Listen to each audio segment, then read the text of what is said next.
Hey, my name is Hashima, and in today's video, I'm going to be talking to you about anxiety. I'm going to be talking about my personal experiences with anxiety, and I'm going to be talking about some of the things that I've done to dramatically reduce anxiety symptoms and pretty much get rid of my anxiety.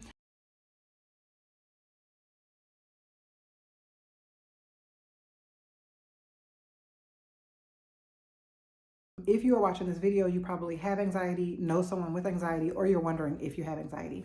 I'm going to be telling you some of the symptoms that have to do with anxiety. And so there's a range of different things. There's the physical symptoms, there's the psychological or mental symptoms. Pounding heart, sweating, headaches, difficulty focusing, dizziness, frequent urination, shaking or trembling, insomnia. You may also feel tense and jumpy, irritable, feeling like your mind has gone blank, trouble concentrating, feelings of apprehension or dread, watching for signs of danger, anticipating the worst. Those are just some of the symptoms. There are a lot of different symptoms and they manifest themselves differently in different people. So those are the common, very common symptoms of anxiety. Okay, so now I want to tell you my personal experiences with anxiety and what I feel like contributed to me getting anxiety. So first, I had a situation where I was for too long of a period of time. I wasn't living according to my own value system. I was making decisions for my life and with my life that weren't making sense to me internally. Like I was doing things and making decisions, but they weren't in line with who I am and, at my core. So those things, my actions and my value systems were not in alignment. I mentioned that in a previous video that I did. But yeah, so those things weren't in alignment. And I feel like that caused stress that then triggered anxiety. The other thing that happened was I got really, really sick. And the reason why I feel like that caused anxiety for me is because I was, up to that point, everything was good. And I'm a person also that likes to be responsible and also likes to be in control. Not control of other people, but in control of my situation, in control of my circumstances. Like I've always been a person who made decisions based on what I wanted out of life. And, like I said it in a previous video. I'll link that video. But so I've been accustomed to being like, oh, I've never overdrafted an account. Like, how do you bounce a check? How do you, and this was years ago, but how do you do this? And how do people, I don't get how people end up in this situation or that situation because I've always been a planner and just like everything was lined up. You know what I'm saying? So, and everything kind of just makes sense and falls in place. So, when I got sick, I lost my car, I lost my job, I lost everything. And I mean, not everything, but you know what I'm saying. I lost all those staples that you have that makes you feel like you're in control, make you feel secure. I lost those things. And when I got sick, one of the things that I was sick with was pre-diabetes. And so my sugar, the way that I found out was I was working out at the gym and I started feeling really, really, really weird and it started spiraling really, really fast. And while it was happening, I think during that time period, I may have had an anxiety attack that I associated with the illness. And so from that point forward, I think with that crisis, that's when I started having anxiety attacks. And they weren't severe, but they definitely were a lot of the symptoms that I mentioned in the beginning of the video. And so one thing is that so basically that's what triggered me having anxiety. And I do feel like based on all the research that I've done over the past couple of years that anxiety can be triggered by a traumatic event or traumatic events back to back, and where you just don't get a break, where you just don't diffuse, or you don't reconcile what happened, or you know what I'm saying. So one thing that I did want to mention is that being Muslim and having anxiety is a very lonely and sad thing, because before I got anxiety, there were people around me who had it that I know and love. And I even thought with them specifically that it was just like a religious thing, like, a faith thing. And it was just like, okay, well, just read some Quran, or just make some salat or, whatever. But the thing about me is that when I got anxiety, I made salat, read Quran, did all my routines, all my stuff. Like, so I didn't abandon Islam or anything like that, or abandon the regular practices. So it started making me challenge, or not challenge, but just question anxiety more, and I got very much deeper into it, like researching it and stuff like that. And one thing I want to say about anxiety and faith, I'm all over the place because I decided to not go with my outline and just kind of talk from the heart.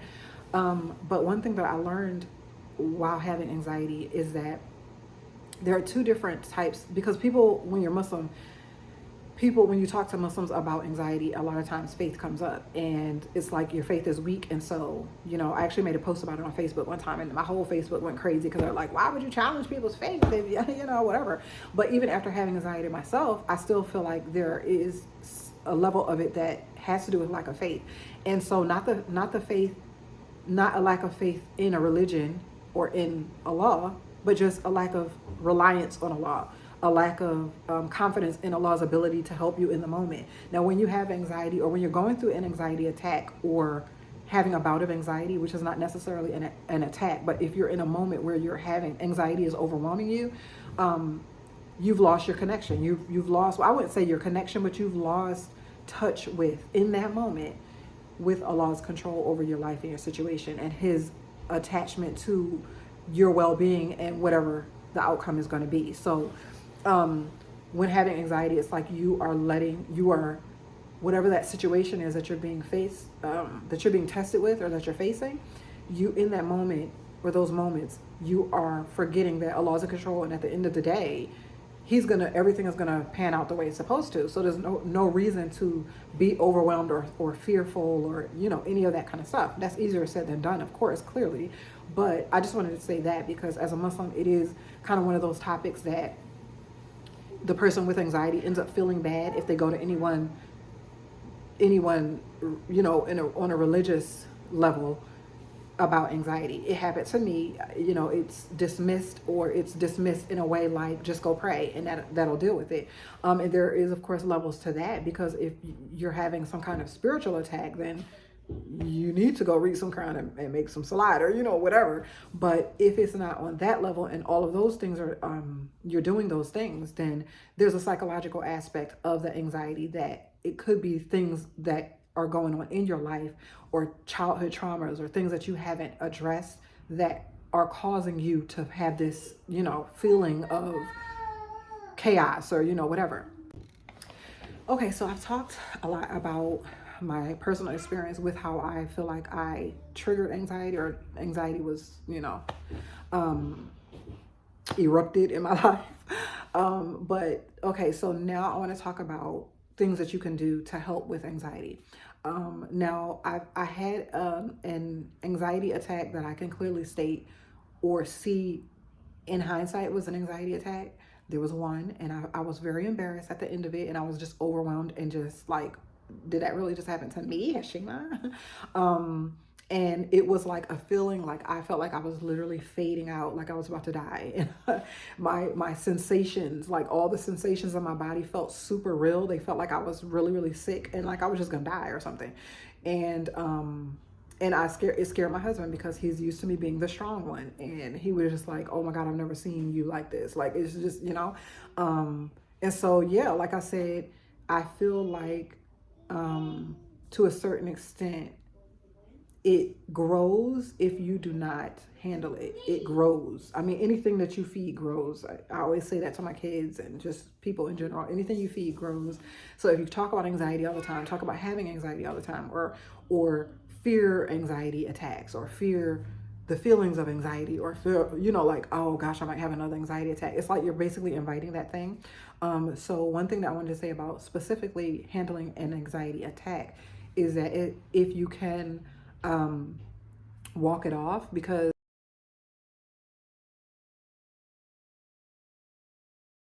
one thing about anxiety is that it is definitely an adrenaline type thing, where you experience adrenaline inside of your body when you are having anxiety. And anxiety itself is not a bad thing. Everyone experiences anxiety at different points in their life, on small scale and then larger scale. So when anxiety becomes a problem is when it's on a large scale, when it's gotten to a point where it's affecting your everyday life, or it's affecting your, different regular activities are being interrupted by anxiety or anxiety attacks, frequent anxiety attacks or things like that. Now, for me, it didn't get so bad that I started having regular anxiety attacks or anything like that, but I did have bouts of anxiety. And for a section of time, I had it regularly. Like it was like a regular thing. Like, you know, you eat up, you get up, you eat, you drink, you make a lot, you do all that stuff. And then, oh, here's anxiety. Like I did start having it to that point. But again, I do not like being in positions of being out of control. So I researched and I looked up things and I looked up duas and I looked up all this stuff. So anyway, one book that I can recommend that was really, really good is called Rewiring the Anxious Brain. It had a lot of good information in it. It is an Audible book. I got it on Audible. I'm sure they have a physical copy, of course. But I listened to it on Audible, and I would suggest that if you can get it in audio format, that's good. That's better, because of the fact that it is, some of the information in it is kind of hard to process if you are reading it. I would think anyway. Maybe if you read, but I don't know. It depends on the way that you comprehend information. But for me, it was good to hear it because of some of the terms and stuff. But one of the things that I learned from the book is that, one, you need to figure out what your triggers are, what things trigger your anxiety. It could be interacting with a certain person, a family member, a friend that causes you anxiety for some reason. Maybe they disrespect you all the time, or maybe they, belittle you or verbally abuse you or something like that. It could be you get anxiety when you're on your way to work. And a lot of times when you have anxiety for a certain period of time, you don't even know what your triggers are. You don't realize. And another thing about anxiety is that it creeps. So it creeps up on you. So for example, if I were to get anxiety because of a job interview, I may feel some percolation before I go to the job interview, but the anxiety may linger and then show up when I'm at home from the interview doing the dishes. And then all of a sudden I might have an anxiety attack. I'm not saying me literally, but that's how it happens. It shows up like that at times where you least expect it. You might be in the grocery store the morning of the interview. You might have an interview later that afternoon and be in the grocery store, and then you have an anxiety attack. Now, commonly, anxiety attacks are not going to be related to things like a job interview, unless you have some other kind of social difficulty. Like if you have social anxiety, maybe that it would show up like that. But for me, I think majority of my anxiety was related to my health, because if I were to get sick, or like I got sick that time, and my fear at the time was that I wasn't going to be able to take care of myself and other people would have to take care of me. And I'm a person who is very, very independent, and I don't like having to rely on other people. So yeah, I'm trying to not make this video too long, but I want it to be very thorough. But yeah, so basically, if you could figure out your triggers, that would be great. And one of the ways to do that is, first, of course, if you can go to counseling or something like that, that would be good.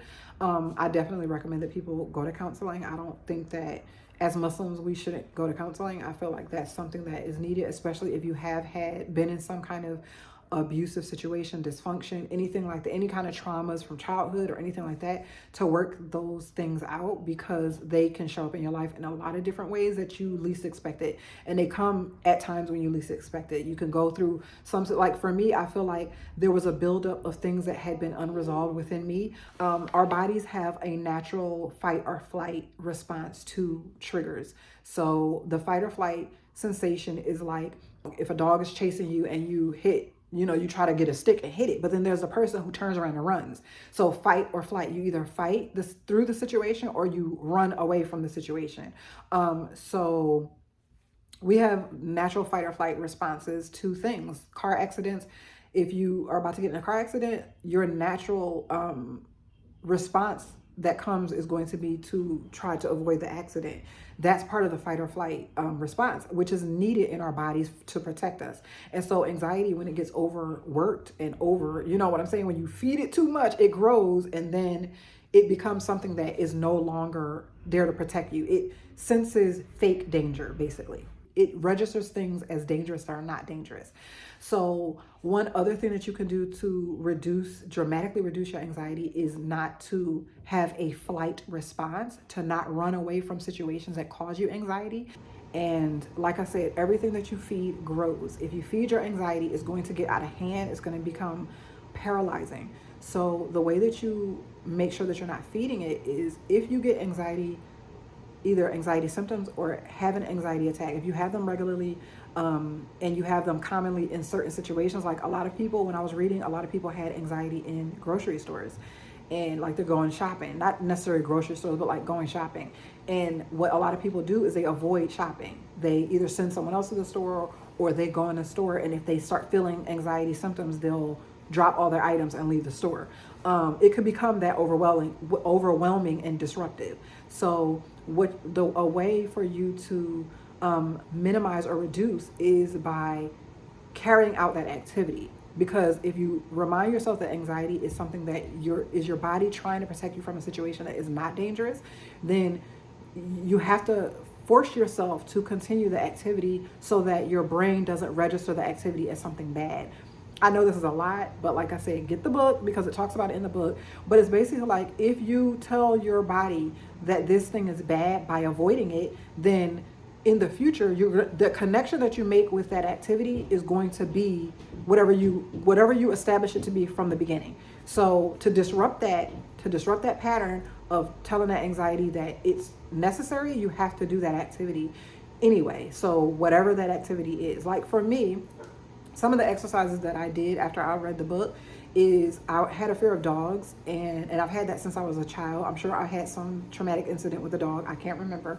But I watched videos about how to interact with dogs, and I also started interacting. I do deliveries like Uber and stuff.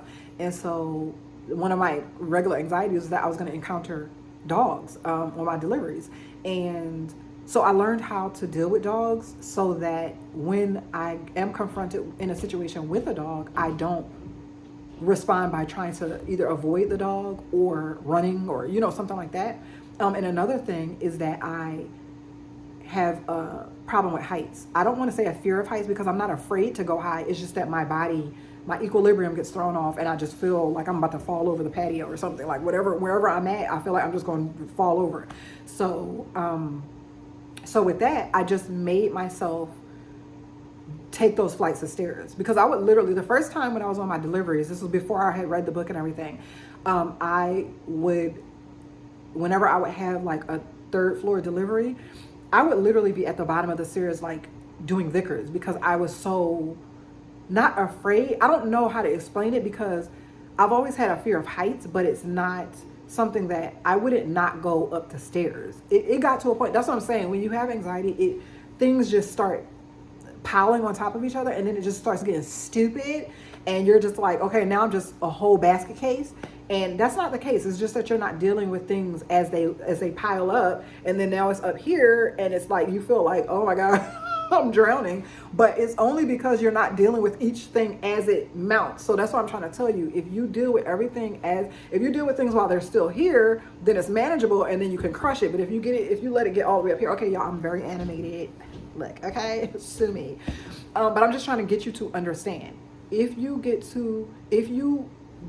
avoid activities, it will grow the beast of anxiety. So you have to stop yourself from avoiding activities. If anxiety is making you stay in the bed all day because you're afraid of who knows, right? Get out of the bed. You have to do whatever that thing is. You have to continue with whatever you're doing. Do not abandon what you're doing to allow anxiety to win in that situation. Easier said than done, but one thing that you can remind yourself is that you're not about to die. You're not going to die at the end of it. Whatever symptoms that you have are not real symptoms. They're not. And that's one thing also that you can do is that reminding yourself that, like, once you realize what's happening, once you realize that what's going on in your body is anxiety and not you're about to have a heart attack and not you're about to have a stroke, you're about to pass out from not breathing. Like, once you realize that none of that's happening, then it starts becoming kind of funny when it happens. Like, I see you. I see what you're doing. It ain't going to work. Avoid caffeine because it's a stimulant and Lord knows you don't need to be more stimulated. The next one is get adequate rest. So you need to get good rest, and it's recommended that you get sleep between like 10 and 11, 10, the latest like 11 o'clock at night, and then sleep until at least like 5 o'clock in the morning. So if you can get sleep during those times, that's when your body recovers and repairs itself and all that kind of stuff. This is stuff that you can look up and research and find out for yourself. But I've already done the research on it, and I've come to find out that Islamically and medically, like the regular medical field, but also Islamically, I mean, we know that after Isha, it's time to lay it down, pack it up. So during those time periods is the best time for you to recharge your body, get all your energy back up for the next day. If you are not sleeping, there are things that you can do to get sleep. I'm not going to put that up in the video, but there are things that you can do to help you sleep. But if you notice that you go to sleep at 1, 2, 3 o'clock in the morning and you're sleeping at times where your body is not repairing itself, then imagine you going on a run, and then right after the run you go to the gym, and then right after the gym you go on a hike, and then right after the hike you go, like, do you see what I'm saying? So you're exhausting yourself in one long stretch, and your body does not have the energy to finish. So imagine after all those activities, then you try to go on a swim, and you probably would drown because your body is now tired. So that's what happens when you are not getting enough rest at night. Create an environment in your body where it's stronger. So avoid things that are stressful that you can avoid. Find your triggers, the things that trigger your anxiety, because most of us are triggered by things. They trigger us, period. Not just when it comes to anxiety, but just triggers, period. Notice when you're starting to feel anxious. If you start feeling anxious in your body, then you may have found one of your triggers, but it's something that you have to actively pay attention to. This is not going to come easy. You're not going to be able to just, you know what I'm saying, be kind of like lazy about it. You have to really, really put your mind to getting rid of this. You have to start making positive associations with the things that you previously made negative associations with, so that your mind doesn't no longer associate something bad with this thing. Do not avoid those activities. Like if you're shopping and you start to feel anxiety, don't go get in your car. Stay in the store, finish shopping and all that, and just keep reminding yourself that you're gonna be fine. It's just anxiety. You're not about to pass out. You're not about to have a heart attack. None of that. And you can also use the evidence of the fact that you felt that way before and survived it. And that's how more evidence of the fact that it is just anxiety and not anything else. So that's gonna be all for this video. If it benefited you in any way, please give it a thumbs up. Share it with anyone who you know that it might benefit, or who you think it might benefit. Follow me on Instagram at Heshima Watts. Definitely subscribe if you are interested in content around conscious living and mastering the art of you. So yeah, that's gonna be all. Thank you so much for watching. Until next time.